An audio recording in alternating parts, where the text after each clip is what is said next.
So next we will see about internship in big tech companies. So as you got internship in Amazon, so means what are your strategy to crack internship in Amazon or in big tech companies?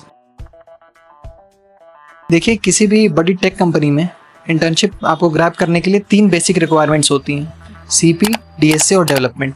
एक एक करके मैं बताता हूँ तीनों के बारे में। सबसे पहला होता है सीपी। सीपी मतलब कॉम्पिटिटिव प्रोग्रामिंग।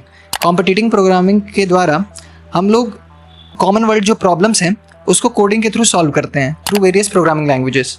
जैसे कि मैं C++ यूज़ करता था सीपी के लिए, आप कोई भी लैंग्वेज यूज़ कर सकते हैं, सी, जावा। और फिर उसके बाद बात करते हैं डीएसए की। डीएसए का फुल फॉर्म है डेटा स्ट्रक्चर्स एंड एल्गोरिदम। तो ये हम लोग को सीएससी में पढ़ाया जाता है एक कोर्स 3rd और 4th सेम में।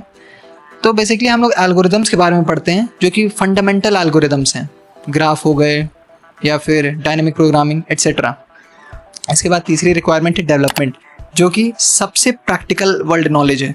मतलब वो आप अगर किसी भी एमएनसी में जा रहे हैं तो सबसे ज़्यादा काम आपको डेवलपमेंट का आएगा। जैसे कि डेवलपमेंट में भी कई कैटेगरीज हैं, वेब डेवलपमेंट, ऐप डेवलपमेंट, या फिर आप साइबर सिक्योरिटी कर सकते हैं, AIML कर सकते हैं। So I did web development. Web development सीखने के कई तरीके हैं। तो बेसिक अगर आप यूट्यूब से सीखना चाहते हैं तो बहुत सारे चैनल्स हैं जहाँ पे आप सीख सकते हैं वेब डेवलपमेंट।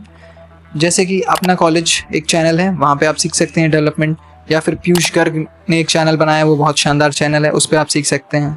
और फिर मैं बात करूँ अगर आपको सीपी करनी है तो code forces, code chef, coding ninjas, Geeks for Geeks, ये कुछ प्लेटफॉर्म हैं जो कि सीपी में आपकी हेल्प करेंगे।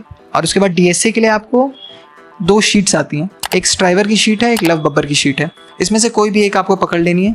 फुल 400 के करीब सवाल रहते हैं। अगर आप वो बना लेते हैं तो डीएसए आपका मोर और लेस कंप्लीट हो जाता है। तो स्ट्राइवर की शीट और लव बब्बर की शीट डीएसए की is of utmost importance for understanding the concepts of DSA. Basically ये 3 रिक्वायरमेंट। बढ़िया भाई। So thank you Shreya for this, and thank you everyone for watching our this podcast with IITians.